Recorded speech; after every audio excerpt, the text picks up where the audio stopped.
Hi hello welcome to Indian knowledge university. ఈరోజు current affair మరియు విద్యా ఉద్యోగ సమాచారం అయితే చాలా విషయాలు రావడం జరిగింది. అదేవిధంగా మన ఛానల్ చూస్తున్న వారు లైక్ చేయడం మాత్రం మర్చిపోద్దు. మీరు చేసే లైక్ వల్ల మరికొంతమంది విద్యార్థులకు ఈ వీడియో చేరే ప్రయత్నం జరుగుతుంది. అదేవిధంగా మన వివరాలు చూసుకుంటే మే 9 నుంచి టీఎస్ ఈఏపీ సెట్ అంటూ మనకు ప్రధానంగా అయితే హెడ్డింగ్ రావడం జరిగింది. మనకు దీనికి సంబంధించి చూసుకుంటే తెలంగాణ రాష్ట్ర ఇంజనీరింగ్, అగ్రికల్చర్, ఫార్మసీ ఉమ్మడి ప్రవేశ పరీక్ష టీఎస్ ఈఏపీ సెట్ను మే 9 నుంచి 12వ తేదీ వరకు నిర్వహిస్తున్నట్టు సెట్ కన్వీనర్ పేర్కొనడం జరిగింది. మనకు ఈ నెల 21వ తేదీన విడుదల చేస్తున్నారు నోటిఫికేషన్ని. మనకు ఈసారి అయితే inter first year, second year సిలబస్ను 100% అమలు చేస్తామంటూ మనకు పేర్కొనడం జరిగింది. గతంలో కొన్నిసార్లు అయితే మనకి సిలబస్ అవుట్ ఆఫ్ సిలబస్ నుంచి కూడా కొన్ని క్వశ్చన్స్ రావడం జరిగింది. సో దానికి సంబంధించి ఈసారి అయితే మనకు 100% ఇంటర్మీడియట్ ఫస్ట్ ఇయర్, సెకండ్ ఇయర్లో ఉన్న సిలబస్ని అమలు చేస్తామంటూ మనకు పేర్కొనడం జరిగింది. అదేవిధంగా పోస్ట్ గ్రాడ్యుయేట్ కోర్సులో ప్రవేశానికి కూడా ఉమ్మడి ప్రవేశ పరీక్ష టీఎస్ పీజీ సెట్ను కూడా రిలీజ్ చేయడం జరిగింది. సో వీటికి సంబంధించిన డేట్ చూసుకుంటే మనకి టీఎస్ ఈఏపీ సెట్ షెడ్యూల్కి సంబంధించి చూసుకుంటే ఫిబ్రవరి 21న నోటిఫికేషన్ విడుదలవుతుంది. మనకు ఫిబ్రవరి 26 నుంచి ఆన్లైన్ దరఖాస్తు చేసుకోవచ్చు. ఏప్రిల్ 6వ తేదీ వరకు దరఖాస్తుకు చివరి తేదీ అయితే ఇవ్వడం జరిగింది. మనకు ఎగ్జామ్స్ మాత్రం మే 9 నుంచి 12 వరకు కండక్ట్ చేయడం జరుగుతుంది. ఇది ఆన్లైన్ విధానంలో ఉంటుంది కాబట్టి మనకు షిఫ్ట్ వైజ్గా ఉంటుంది. సో మనకు పీజీ సెట్కి సంబంధించి చూసుకుంటే మార్చి 12న నోటిఫికేషన్ విడుదలవుతుంది. మనకు మార్చి 16 నుంచి ఆన్లైన్ దరఖాస్తుల స్వీకరణ, మే 10వ తేదీ వరకు దరఖాస్తు చేసుకోవచ్చు. మనకు ఎగ్జామ్ డేట్ వచ్చి జూన్ 6 నుంచి 9వ తేదీ వరకు ఎగ్జామ్స్ అయితే కంప్యూటర్ బేస్డ్లో కండక్ట్ చేయడం జరుగుతుంది. ఇది మనకు పీజీ ఈ సెట్, అదేవిధంగా టీఎస్ ఈఏపీ సెట్కు సంబంధించి షెడ్యూలు. అదేవిధంగా మరో పాయింట్ చూసుకుంటే మనకు పోటీ పరీక్షల బిల్లుకు లోక్సభ ఆమోదం అంటూ కూడా మనకు ఇవ్వడం జరిగింది. మనకు పోటీ పరీక్షలో అక్రమాలను అరికట్టడం లక్ష్యంగా కేంద్ర ప్రభుత్వం అయితే మనకు పబ్లిక్ ఎగ్జామినేషన్స్, అదే మనకు prevention of unfair means bill 2024 అయితే తీసుకురావడం జరిగింది. సో ఇదైతే మనకు నిరుద్యోగులకి కొంత శుభవార్త అని చెప్పుకోవచ్చు. ఎందుకంటే మనకు గతంలో ఎన్నో రాష్ట్రాలలో పేపర్ లీకేజీ, పేపర్ కుంభకోణాలు అంటూ మనకు రావడం జరిగింది. సో దీనిపైన అయితే మనకు కఠినమైన శిక్షలు, కఠినమైన పరిహారాలు అయితే ఇవ్వడం జరిగింది కాబట్టి కొద్దిగా తగ్గుద్ది అని అనుకోవచ్చు. సో ఏదేమైనప్పటికీ పోటీ పరీక్షల కోసం అయితే ఒక బిల్లు తీసుకురావడం శుభపరిణామం. సో అదేవిధంగా మరో పాయింట్ చూసుకుంటే భారత్కు MQ-9B రక్షణ అంటూ మనకు ఇవ్వడం జరిగింది. భారత్కు అత్యాధునిక సామర్థ్యాలున్న MQ-9B డ్రోన్లను అందజేయనున్నట్టు అమెరికా విదేశాంగ శాఖ వెల్లడించింది. వీటిపై భారత్కు ఎలాంటి ఆంక్షలు లేకుండా యాజమాన్య హక్కులు ఉంటాయంటూ మనకు ఇవ్వడం జరిగింది. అదేవిధంగా గతంలో కూడా మనకి 2 సీ గార్డియన్ డ్రోన్లను కూడా లీజుకి ఇవ్వడం జరిగింది. సో మనకైతే మొత్తానికి MQ-9B డ్రోన్లను అయితే అమెరికా ప్రభుత్వం అందజేయబోతుంది. భారత్కు 31 సాయుధ MQ-9B డ్రోన్ల విక్రయానికి గత వారం అమెరికాలోని బైడెన్ సర్కారు ఆమోద ముద్ర వేసింది. అయితే ఈ ఒప్పందం కింద మనకి సముద్రంపై విధులు నిర్వహించే 15 సీ గార్డియన్ డ్రోన్లు, అదేవిధంగా పదాతి దళం, వాయుసేన కోసం 16 స్కై గార్డియన్లను భారత్ దాదాపు $4 బిలియన్ వెచ్చించి కొనుగోలు చేస్తున్నట్టు మనకు ఇవ్వడం జరిగింది. దీని కారణంగా మనకైతే భారత్కు అమెరికాకు ఒక బలమైన బంధం ఏర్పడబోతుంది. సో ఇది మనకు MQ-9B రక్షణ గురించి కొంత సమాచారం. అదేవిధంగా గ్రూప్ 1కు సంబంధించి అనుబంధ నోటిఫికేషన్ అయితే రాబోతుంది. సో దీనికి సంబంధించి 60 పోస్టులను అయితే అదనంగా ఫైనాన్స్ కమిషన్ క్లియరెన్స్ ఇవ్వడం జరిగింది.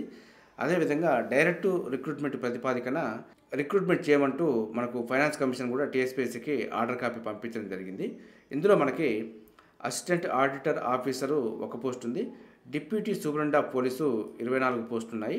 అదేవిధంగా డిప్యూటీ సూపరింటెండెంట్ ఆఫ్ జైల్స్కు సంబంధించి 3 ఉన్నాయి, జిల్లా ఉపాధి కల్పన అధికారికి సంబంధించి 3 ఉన్నాయి, మండల పరిషత్ అభివృద్ధి అధికారి 19 ఉన్నాయి, జిల్లా పంచాయతీ అధికారి 2 ఉన్నాయి, డిప్యూటీ కలెక్టర్లు అయితే ఇందులో 3 ఉన్నాయి. అదేవిధంగా అసిస్టెంట్ ఎక్సైజ్ సూపరింటెండెంట్ 4 ఉన్నాయి, జిల్లా రిజిస్ట్రార్ పోస్టులు 1, మొత్తం అయితే 60 పోస్టులు. ఎవరైతే గతంలో కొంత వాయిదాల కారణంగా, లీకేజీల కారణంగా నష్టపోయామనుకుంటున్నారో వారికైతే కొన్ని పోస్టులు అదనంగా యాడ్ చేయడంతో కొంత ఉపశమనం అని చెప్పుకోవచ్చు. ఏదేమైనప్పటికీ ఈ 503 పోస్టులకు 60 పోస్టులు కలుపుకొని 563 పోస్టులతోటైతే మనకు పూర్తి స్థాయి నోటిఫికేషన్ అయితే వస్తుంది.